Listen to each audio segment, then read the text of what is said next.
अब वक्त है सवाल घर घर का और हमारे साथ हैं फोर्टिस एस्कॉर्ट्स हार्ट इंस्टीट्यूट के चेयरमैन डॉक्टर अशोक सेठ और अखिल भारतीय आयुर्वेद संस्थान की डायरेक्टर डॉक्टर तनुजा नेसरी। आप दोनों का बहुत बहुत स्वागत है। डॉक्टर सेठ, पहला सवाल, फिर हम आप दोनों से एक बार फिर कहेंगे कि आप लोग बड़े बड़े डॉक्टर हैं, हमारे छोटे छोटे सवाल हैं, जो छोटे छोटे सवाल लोग कर रहे हैं उनकी बात कर रहे हैं हम यहां पर, बड़े बड़े रिसर्च की बात नहीं कर रहे। पहला सवाल डॉक्टर सेठ आपसे, दूसरे का मोबाइल फोन इस्तेमाल कर ले? पहले तो मैं कहूंगा कि कोई सवाल छोटा नहीं, यही सवाल हम रोज अपने आप से भी पूछते हैं और अपने रिलेटिव्स को भी बताते हैं। दूसरे का मोबाइल फोन नहीं छूना चाहिए। अच्छा। इनफैक्ट जो भी किसी के हाथ में है, हम यही समझाते हैं बार बार कि हाथ से इसलिए स्प्रेड होता है कि कहीं किसी ने खांसा हो, कहीं भी कोविड हो, तो वो आप उसके बाद अपने फेस को टच करोगे तो आपके नेज़ोफैरिंक्स के थ्रू रेस्पिरेटरी सिस्टम में जा सकता है। हाँ। तो दूसरों का फोन बिल्कुल नहीं इस्तेमाल करना है।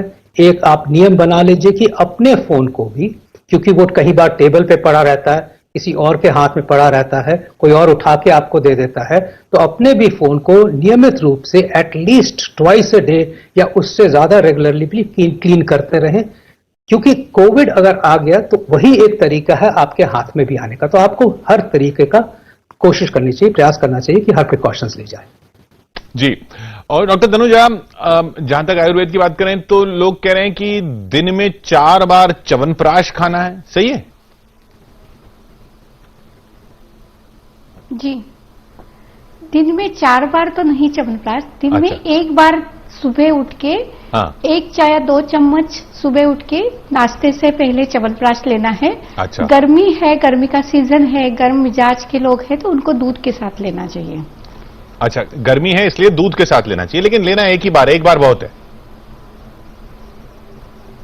1 बार सुबह लेना चाहिए, सुबह खाली पेट अगर ले नाश्ते से पहले, और जब तक भूख ना लगे तब तक कुछ ना खाए और उसके बाद नाश्ता ले, तो च्यवनप्राश का एक इम्यूनोमॉड्यूलेटर जैसा इफेक्ट अच्छा होता है। अच्छा। रोग प्रतिकारक क्षमता बढ़ाने के लिए। और च्यवनप्राश किसी भी तरह का हो, क्योंकि अलग अलग तरह के भी आते हैं च्यवनप्राश।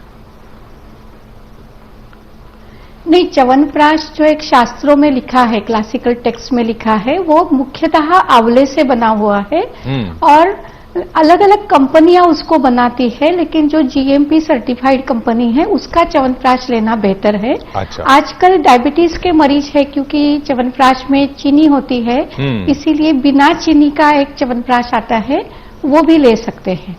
और जो डायबिटीज के मरीज है उसमें मुख्यतः आंवला है और आंवला का एक इम्यूनिटी बढ़ाने के लिए महत्वपूर्ण रोल है। तो आंवले का चूर्ण, आमलक रसायन, आंवले का मुरब्बा, आंवले का कैंडी ऐसे भी ले सकते हैं। डॉक्टर सेठ, अब बात टीवी के रिमोट की। टीवी का रिमोट भी सैनिटाइज करना है?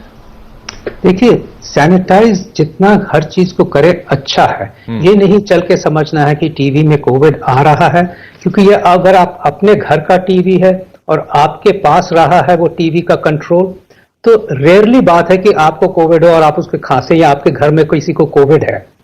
बट ये हमेशा ये चीजें होती हैं जो अक्सर किसी और के हाथ में होती हैं। बाहर आप बैठे हो, कहीं ऑफिस में बैठे हो, किसी भी तरह से कोई भी चीज जो आप दूसरे की यूज कर रहे हो या जिसने दूसरे ने किसी को छुआ हो, उस पर आपको ज्यादा एहतियात करना है, क्योंकि आपको पता नहीं कि किसने छुआ है, किसका कांटेक्ट रहा है, और वो एसिम्प्टोमेटिक कोविड तो नहीं था। घर में एज अ प्रिकॉशन, स्वास्थ्य के हिसाब से हमें पता है कि फोन्स और रिमोट कंट्रोल्स पे सबसे ज्यादा ऑर्गेनिजम्स पाए जाते हैं, क्योंकि वो बहुत हैंडल होता है और कई बार बगैर देखे हुए भी बाहर से आए, कहीं से आए, उस पर हाथ लगा दिया जाता है। तो वो भी, जिस मैंने बताया, 2 बार उसको भी अपने सैनिटाइजर से उसको क्लीन कर ले। वो एक अच्छी प्रिकॉशन है। ये नहीं है कि उसके ऊपर कोविड ही जरूर पाया जाएगा, क्योंकि वो आप ही के हाथों में रहा है। जी। और डॉक्टर तनुजा, ये हल्दी वाला दूध कितनी बार पीना है? जी, ये जो हल्दी वाला दूध, जिसमें हम यहाँ दिखा रही हूँ कि रोज सुबह सुबह दूध जो लेते हैं उसको अगर आधी चम्मच हल्दी डाला अच्छा। और उसको बिना चीनी के दूध लिया तो ये इसी का नाम आयुष के एडवाइजरी में गोल्डन मिल्क कहा है। तो ये सुबह एक बार और शाम को एक बार लेना चाहिए। अच्छा। सुबह अगर कम से कम एक बार लेना चाहिए आप, या आप 2 बार ले सकते हैं। रात के सोते समय जरूर लेना चाहिए, क्योंकि हल्दी इम्यूनोमॉड्यूलेटर है, हमारी रोग प्रतिकार क्षमता बढ़ाती है और वो एंटीवायरल भी है। तो इसीलिए सर्दी, खांसी, जुकाम या वायरस से होने वाले बुखार, इन सभी से हमें बचाती है। इसीलिए हल्दी वाला दूध रोज शाम को जरूर लेना चाहिए। और इसमें कुछ लोगों को खास क्या लगना है, डायबिटीज, हाइपरटेंशन वाले, उन सबको, उनको सब ले सकते हैं? जी ले सकते हैं, क्योंकि डायबिटीज हल्दी को, अगर जिनको डायबिटीज है तो आयुर्वेद में ये कहा है कि मेहेशु निशामल की, मतलब आंवला और हल्दी डायबिटीज के मरीज को रोज रात को उसकी 1 चम्मच आंवला 1 चम्मच हल्दी गर्म पानी के साथ जरूर लेना चाहिए, जिससे डायबिटीज के कोई भी कॉम्प्लिकेशन नहीं होते और सेल्यूलर इम्यूनिटी इससे बढ़ती है। इसके ऊपर कई सारे संशोधन भी हुए हैं। लेकिन हल्दी वाला दूध की जो अगर बात करें, अभी जो एडवाइजरी में कहा है, वो हर किसी के, मतलब बुजुर्ग को, छोटे बच्चों को, हर किसी को लेना चाहिए। लेकिन डायबिटीज वालों को ये जरूर ख्याल रखना चाहिए कि वो दूध में चीनी ना डाले, केवल हल्दी डाल के लिए। तो हल्दी गर्म मिजाज की है, लेकिन दूध के साथ लेने से वो गर्म नहीं होती। दूध गुनगुना जरूर हो। अच्छा। और डॉक्टर सेठ, दूध की बात आई तो आइसक्रीम नहीं खानी? देखिए, ठंडी चीजों में कोई नुकसान नहीं होता डायरेक्टली, बट ये नहीं देखा गया है कि वो कीटाणु या कोरोना वायरस उसमें है। बट ठंडी चीजों से ये जरूर होता है कि थ्रोट की इरिटेशन, गला खराब होना, और ये अक्सर देखा गया कि जो ठंडा खाते हैं उनका गला खराब हो जाता है। जब गला खराब होता है तो you become more susceptible, tonsils होते हैं वो बढ़ जाते हैं, लोगों को वैसे ही शक पड़ जाएगा कि प्रॉब्लम है कि नहीं है, फीवर आ जाएगा। तो ऐसे में डेफिनेटली एडवाइज किया गया कि क्यों अपने ऊपर वो चीजें लाओ जिसपे कि 2 चीजें हो सकती हैं, आपको डाउट भी हो जाए और आप ऐसे ही अपने सबस्ट्रेट को और नुकसान ही दे रहे हो। तो इसीलिए डेफिनेटली जो नॉर्मल टेम्परेचर की चीजें या वार्म वाटर, इनफैक्ट आयुर्वेदा में तो कहा भी गया है कि वार्म वाटर बेनिफिशियल हो सकता है। अब है कि नहीं है, बट हमें फॉलो जरूर करना चाहिए, क्योंकि आयुर्वेदा के कुछ प्रिंसिपल्स वाकई अच्छे होते हैं। हमारे इनफैक्ट एडवाइस भी किए गए हैं कि आयुर्वेदा, आयुष मिनिस्ट्री की एडवाइस फॉलो करें तो जरूर करें। इनफैक्ट उस पर रहे, रादर देन ठंडी चीजों को अवॉइड करें, ठंडे पानी को अवॉइड करें और बहुत ठंडी चीज से अपने आप को नुकसान न करें। डॉक्टर तनुजा, फिर ये एक तो गर्म पानी की बात थी, और दूसरा नींबू पानी रोज पीना है? जी, ये अभी फिलहाल जो इम्यूनिटी बढ़ाने के लिए ये जो सीजन चल रहा है वो वसंत ऋतु है, तो जिसमें खट्टी चीजें से परहेज रखना है। अच्छा। लेकिन 3 खट्टी चीजें ऐसी है जिसमें नींबू है, आंवला है और अनार है, उसको हमें जरूर लेना चाहिए। लेकिन अगर गर्म पानी में अदरक और नींबू डाल के अगर सुबह ले तो वो ज्यादा लाभ करेगा, क्योंकि गर्म पानी इम्यूनिटी बढ़ाता है, वो वायरस को पनपने नहीं देता। और नींबू भी अल्कलाइजर है, मतलब नींबू की पीएच वैल्यू कम भी है, लेकिन वो जब शरीर में जाता है तो वो अल्कलाइन मीडिया करता है, कि जिसमें कोई भी वायरस या कोई भी मीडिया के लिए वो उनको बढ़ने के लिए पोषक नहीं है, ऐसा संशोधन किया गया है। इसीलिए गर्म पानी में नींबू डाल के जरूर लेना चाहिए। अच्छा। और ये आयुर्वेद में भी कहा है, गर्म पानी से नींबू लेने से, हॉट वाटर ये इम्यूनिटी बढ़ाता है, लेकिन जो हमारा शरीर में एक मेटाबॉलिक फायर जिसका नाम अग्नि है, वो हर कोई चीज पचाता है, इसीलिए वो मेटाबॉलिज्म को अच्छा करता है, अग्नि को बढ़ाता है, जिससे हम जो लेते हैं उसका डाइजेशन अच्छा होता है और इसी के कारण ओवरऑल इम्यूनिटी, जिसकी इनेट इम्यूनिटी है, वो बढ़ती है। इसीलिए गर्म पानी, नींबू, अदरक डाल के जरूर सुबह, दोपहर, शाम लेना चाहिए। और डॉक्टर सेठ, बाहर का खाना, रेस्टोरेंट से पका पकाया खाना, वो पैक करवा के ले सकते हैं? आपने पूछा, अभी आपने देखा ही है कि क्या हुआ। जी जी। एंड किसको कोविड है, डिजीज एसिम्प्टोमेटिक कोविड है, चाहे वो किसी तरह सर्व करें, चाहे किसी तरह डिलीवर करें, चाहे किसी पैकेट में डिलीवर करे, कोई कुछ नहीं कह सकता कि किसने छुआ है, किसने बनाया है, किसने पैक किया, फाइनली किसने आपको डिलीवर किया है। देख ही चुके हैं कि उसकी वजह से इन्फेक्शन हुए हैं, लोग क्वारंटाइन हो गए, हॉटस्पॉट्स भी आ गए हैं। तो इसलिए इस टाइम पे ये अच्छा मौका है, खुद ही घर पे बनाए। इनफैक्ट अपनी क्यूलिनरी हैबिट्स को और हॉबीज समझें, खुद खाना बनाए, अच्छा खाना बनाए, नई नई चीजें बनाए, खुद खाए। बाहर से मंगाने की क्या जरूरत है? वो सब तो इनफैक्ट प्रिकॉशंस लेनी चाहिए हर तरीके से, जिसमें कि दूसरी चीजें घर के अंदर कम से कम आए, स्पेशली जिनका आपको पता नहीं है कि किसने छुआ है। जी। और डॉक्टर तनुजा, अब खाना जैसे बनाने वाले की बात है, तो वो क्या बिना मसाले के बनाना है या अवॉइड करें मसाले? इनफैक्ट हम तो ये जरूर कहेंगे कि आयुष की एडवाइजरी में आप देखिए कि जिसमें ये हमने जरूर कहा है कि जीरा, दालचीनी, धनिया, साबुत धनिया, ये आप जरूर डालिए इनफैक्ट, क्योंकि ये जितने भी मसाले के पदार्थ हैं, जितने भी मसाले के इंग्रेडिएंट है, ये सभी एंटी माइक्रोब्स की एक्टिविटी उसमें है, वो एंटी बैक्टीरियल है, एंटी वायरल है। तो ये शरीर में एक तरह से एक पोषक वातावरण करते हैं कि जिसमें वायरस की पनपना के अगेंस्ट वातावरण तैयार हो। इसीलिए अच्छा। मसाले के पदार्थ इंक्लूडिंग गार्लिक ये जरूर लेना चाहिए अभी इन दिनों में। कोई ज्यादा तला हुआ ना हो, ऑयल ना हो, ठीक। कोई ऐसा मसाला जो नहीं लेना है? जीरा, धनिया ये जरूर लिए जी। कोई ऐसा मसाला जो नहीं लेना है इस वक्त? ऐसा तो मसाला बहुत ज्यादा, काली मिर्च थोड़ी मात्रा में, जितने भी मसाले हैं वो थोड़ी मात्रा में डाले, इष्ट मात्रा में डाले। जिनकी एसिडिटी है, जिनकी पित्त प्रकृति है, गर्म मिजाज के जो प्रकृति के हैं, उनको कम लेना चाहिए। लेकिन हर किसी को जीरा और धनिया, साबुत धनिया, इसकी पाउडर हर व्यक्ति को, हर चीजों को, व्यक्ति को और प्रकृति को इससे कोई नुकसान नहीं है, इसीलिए ये जरूर डालना चाहिए दाल में, सब्जी में, जिससे हमें लाभ होगा। ओवरऑल इम्यूनिटी बढ़ेगी। ये एंटीऑक्सीडेंट है, इम्यूनोमॉड्यूलेटर है, इसीलिए जरूर इनको लेना चाहिए इनफैक्ट अभी इन दिनों में। अच्छा, ये आयुर्वेद कहता है।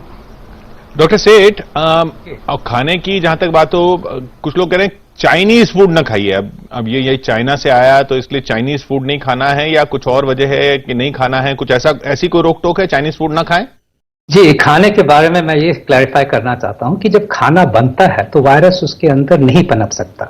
जो चीज हीट हो जाती है, जो चीज गर्म कर दी जाती है, जो चीज बॉइलिंग टेम्परेचर पे आ जाती है, तो उसके अंदर, खाने के अंदर कुछ नहीं है। ये कोरोना वायरस नहीं है। जब भी हम एडवाइस दे रहे हैं वो इसलिए दे रहे हैं कि उनके कंटेनर्स के ऊपर किसी ने खांस दिया हो, किसी ने कांटेक्ट किया हो, या किसी के हाथ में कोरोना और आपके कंटेनर्स पे आ गए, इसलिए बाहर के खाने की बात कर रहे हैं। तो खाना आप सब कुछ खा सकते हो, चाइनीज फूड खाओ, कुछ भी खाओ, इसमें कोई रोक नहीं है। उसके वजह से आपको कोरोना नहीं आएगा। किसी खाने के अंदर कोरोना नहीं है। इट इज हैंडलिंग की बात हो रही है।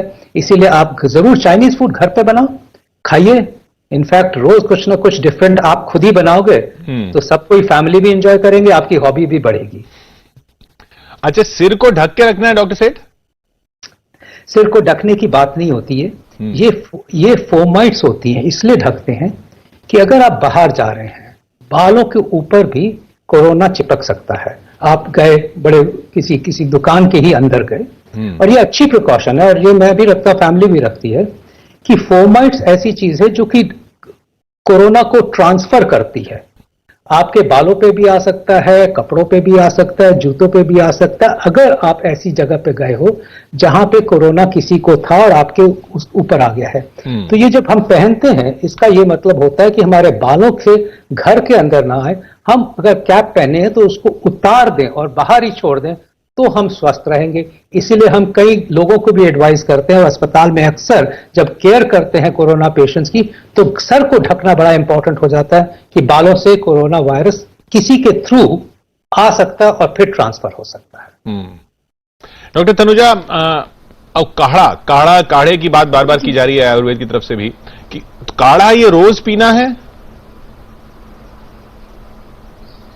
यस, जो एक काढ़ा जो बताया है, ऐसे तो कई सारी वनौषधियां है कि जिनसे भी काढ़ा बन सकता है। अभी के जो सीजन है उसमें नीम का, गिलोय का काढ़ा, जो कड़वी चीजें है, कड़वी वनौषधियां हमने भी यहाँ रखी है, गिलोय है या यहाँ नीम है, ये सबसे कटेरी है, अडूसा है के पत्ते हैं, तो इन सब का काढ़ा करे तो ये तो बहुत ही अच्छा है।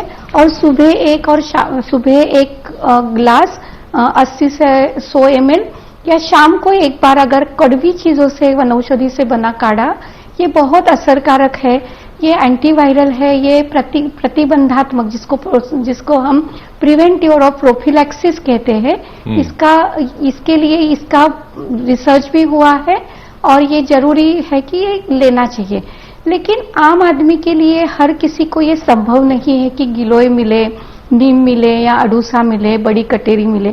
तो इसीलिए जो मिनिस्ट्री ने, आयुष मंत्रालय ने जो एडवाइजरी जारी की, ये हर किसी के घर में जो ऐसी चीजें हैं कि जो एंटीवायरल है और वो इम्यूनिटी को बढ़ाती है, रोग प्रतिकार क्षमता को मजबूत रखती है, संरक्षित करती है, इम्यूनिटी को ताकतवर बनाती है, जिससे मान लो किसी का एक्सपोजर हो भी गया तो भी कोई असिम्टोमेटिक रहेगा और किसी को आगे रोग बढ़ेगा नहीं। इसीलिए इम्यूनिटी बढ़ाने का काढ़ा रोज लेना जरूरी है। उसमें 5 चीजें कही है, बहुत ही सिंपल है। तुलसी हर किसी के घर में होती है, फिर दालचीनी है, ये हमने रखी है, तो 5-6 पत्ते तुलसी के, पाव से आधा चम्मच 2 चुटकी दालचीनी है, फिर है सोंठ 2 चुटकी ले, और नहीं है तो कद्दूकस किया हुआ अदरक ले, फिर काली मुनक्का, वो जो रोज जो चीजें खाई जा सकती है उसमें काली मुनक्का है, मुनक्का नहीं तो किशमिश है, तो इसको हम ले। और इन सबको जैसे गर्म पानी हम करते हैं तो वो गर्म पानी में एक उबाल आ जाए तो ये पूरा मिला के, अगर 1 चम्मच पूरा, हमने भी यहाँ एक पूरा काढ़ा का पाउडर ही बनाया है, अगर वो हम ले और उसको 1 चम्मच अगर हम उसमें डालें उबाल आने के बाद और 2-3 मिनट उबालें और ढकनी ढक के वार्म होने के बाद जैसे चाय पीते हैं वैसे छान ले, तो ये काढ़ा बनने में भी 5 से 10 मिनट लगते, जितनी चाय बनाने में समय लगता है उतना समय लगता है। लेकिन ये हर कोई घर में चाय के बजाय हर्बल टी के नाम से जैसे हमने ये ऐसे बनाया है, ऐसे अगर घर में ही जो चीजें हैं उससे बना के ले तो हमें लगता है कि ये एक बहुत प्रोफिलैक्सिस मेजर है। आज हम ये नहीं कह रहे कि ये कोरोना का रामबाण उपाय है, लेकिन जो दुनिया में हर कोई जो अभी प्रोफिलैक्टिक मेजर, चाहे हाइड्रोक्विनाइन हो या और कोई हो, उसका भी कोई एंटी कोरोना, एंटीवायरल, ऐसे एंटीवायरल इफेक्ट हुआ है, लेकिन कोई ऐसे कह नहीं सकता दावे से कि ये कोरोना के खिलाफ है। हम भी यही कह रहे हैं कि जो एंटीवायरल है, जो इम्यून बढ़ाता है, ऐसे घर में ही हमारे चीजें हैं, खजाना है, क्यों ना हम इसी को ही ले, जिससे हम ये अपने आपने बताया कुछ पत्ते तुलसी के और रखें, कुछ पत्ते तुलसी के, थोड़ी सी 2 चुटकी दालचीनी और 2 चुटकी सौंठ हो या कद्दूकस किया हुआ अदरक, और उसको हम डाल के और काली मिर्च 2-3 दाने, काली मिर्च के 2-3 और मुनक्का, 5 चीजें हैं। ठीक है, 5 चीजें। काली मुनक्का ये इसलिए बनाया है जी, मैं आपको ये और कहना चाहूंगी कि इसमें सौंठ और काली मिर्च ये गर्म मिजाज की है, तो हर किसी को शायद गर्मी हो सकती है, इसीलिए हमने इसमें काली मुनक्का भी डाली है जो ठंडी मिजाज की है। अच्छा। तो ये एक तरह से हर किसी के लिए एक बैलेंसिंग काढ़ा हो जाता है, हर प्रकृति के, हर उम्र की व्यक्ति इसको ले सकता है। और जिनको जो वल्नरेबल पॉपुलेशन हम जिसको कहते हैं कि जो बुजुर्ग है या छोटे बच्चे हैं, उसको हम दूध में उबाल के भी दे सकते हैं। 1 कप दूध, 1 कप पानी, और ये उबाल के 1 चम्मच इसमें डाल के अगर पानी निकल गया और दूध शेष रह गया तो वो भी आप ले सकते हैं, जिससे ये बेहतरीन न्यूट्रिशन और इम्यून मॉड्यूलेशन, ऐसे दोनों का भी इफेक्ट हमें मिलेगा एक साथ। अच्छा डॉक्टर सेठ, अब बाकी चीजें सैनिटाइज करने की बात करें तो चश्मा, आप भी चश्मा सैनिटाइज करते हैं? चश्मा क्योंकि मैं ही हैंडल करता हूं और मैं ही पहनता हूं, तो यस, मैं हफ्ते रोज एक बार पोंछ लेता हूं, बट ये दूसरों के हाथों में नहीं जा रहा है, पहली बात। बट मैं इसलिए भी सैनिटाइज करता हूं कि अगर जब किसी से कांटेक्ट अगर हो या किसी ने मास्क ना पहना हो या कोई स्प्रे या ड्रॉपलेट्स आ गए तो मुझे नहीं पता चलेगा। और क्योंकि हम इसको बार बार हैंडल करते हैं, ये हमारे फेस के ऊपर है, तो एक सेंसिबल बात होती है सैनिटाइज करने की। बट अच्छी बात यह कि ये आप ही का है, ये आप ही हैंडल करते हो, इसलिए आप एटलीस्ट इसके लिए ज्यादा फेस्टिडियस नहीं होने की बात होती है। तो कैसे करना है सैनिटाइज इसको? ये तो जो नॉर्मल दो चीजें हैं, इनको तो साइड वालों को तो आप अल्कोहल बेस से कर सकते हो, बट जो सामने का चश्मा है उसको तो आप जो इसका स्प्रे आता है चश्मा क्लीन करने का, उसी से क्लीन कर लो, उसी से साफ हो जाता है। मेन चीज है साफ रखने की, बट ये तो साइड वाले आर्म्स तो सैनिटाइजर से इजीली हो जाते हैं। हाँ, मतलब वो जरूरी नहीं है अल्कोहल वाला सैनिटाइजर लगाएं, साबुन पानी वाला हो तो उससे भी साफ हो जाएगा। तो उससे भी बिल्कुल, इनफैक्ट साबुन पानी तो बहुत अच्छा सैनिटाइजर है। साबुन पानी ही सबसे ज्यादा रिकमेंडेड है। सैनिटाइजर तो कन्वीनियंस के हिसाब से अच्छा हो गया क्योंकि हम कार में रख सकते हैं, अपने पॉकेट में रख सकते हैं, कहीं भी रख सकते हैं और उससे यूज कर सकते हैं, प्रोवाइडेड वो सैनिटाइजर में एटलीस्ट 70% या मोर देन 67% अल्कोहल हो, और वो हमेशा चेक कर लेने चाहिए क्योंकि आजकल सैनिटाइजर्स भी बहुत बनने लग गए हैं और एक जगह जो शॉर्टेज हो गई थी वो कई कंपनियों ने ओवरकम करके, इसीलिए चेक करना बड़ा जरूरी है कि सैनिटाइजर सही सैनिटाइजर है विद एटलीस्ट 70% अल्कोहल। तो यानी कि साबुन पानी फर्स्ट चॉइस होनी चाहिए, वो नहीं, अगर वो नहीं कर सकते तब सैनिटाइजर पे जाना है अल्कोहल वाले पे। जी हाँ, क्योंकि साबुन पानी तो सस्ता और चीप एंड इजिली अवेलेबल, जो कि हर कोई यूज कर सकता है। साबुन पानी से वैसे ही बताया गया है कि कितने उसको धोने से आपको हाथ सबसे इंपॉर्टेंट होते हैं धोना, सबसे फिर से लोगों को फिर से एम्फेसाइज कर देना चाहिए बार बार, क्योंकि हमारी तो अब आदत पड़ गई है कि एटलीस्ट हर आधे घंटे पे हम हाथ धोते हैं और हर 5 या 10 मिनट पे सैनिटाइजर यूज करते हैं, एक हैबिट ही बन गई है। इनफैक्ट ये बहुत अच्छी हैबिट है और आज से या पहले से आपको आगे तक, अगले साल भर तक के लिए ये सोच लीजिए कि ये जिंदगी इसी के अराउंड करनी है कि हाथ रेगुलरली साफ करें। ये अभी के लिए नहीं है, ये फ्यूचर के लिए भी है। जब सब कुछ लॉकडाउन खत्म भी हो जाएगा, महीने गुजर जाएंगे, साल गुजर जाएंगे, तो जितनी आप फिजिकल डिस्टेंसिंग, जितना आप नमस्कार करें, जितना दूसरों को न छुएं और जितना आप अपने हाथ सैनिटाइजर या सोप वाटर से धोएं, आपके लिए कई सालों तक ये फायदेमंद रहेगा। ये अच्छी बातें हमने अभी सीखी हैं और इसको कंटिन्यू करना बहुत जरूरी रहेगा। डॉक्टर तनुजा, बात हवन की, ये हवन क्या रोज करना है या करना है नहीं करना है? जी, ये बहुत अच्छा सवाल है, क्योंकि जैसे हम पंचकर्म से अभी हाथ धोने की भी बात आई, तो हमने बाह्य हमारे शरीर की शुद्धि तो करते हैं। आयुर्वेद में जो पंचकर्म कहा है उससे हम अभ्यंतर शुद्धि करते हैं, लेकिन जो बाह्य वातावरण की शुद्धि है इसको करने के लिए कई हॉस्पिटल में कई जगह पे फ्यूमिगेशन किया जाता है। मेडिकेटेड फ्यूम्स से उसे बाह्य वातावरण की शुद्धि करते हैं, जिसमें एयरबॉर्न इन्फेक्शन हो चाहे ड्रॉपलेट इन्फेक्शन है।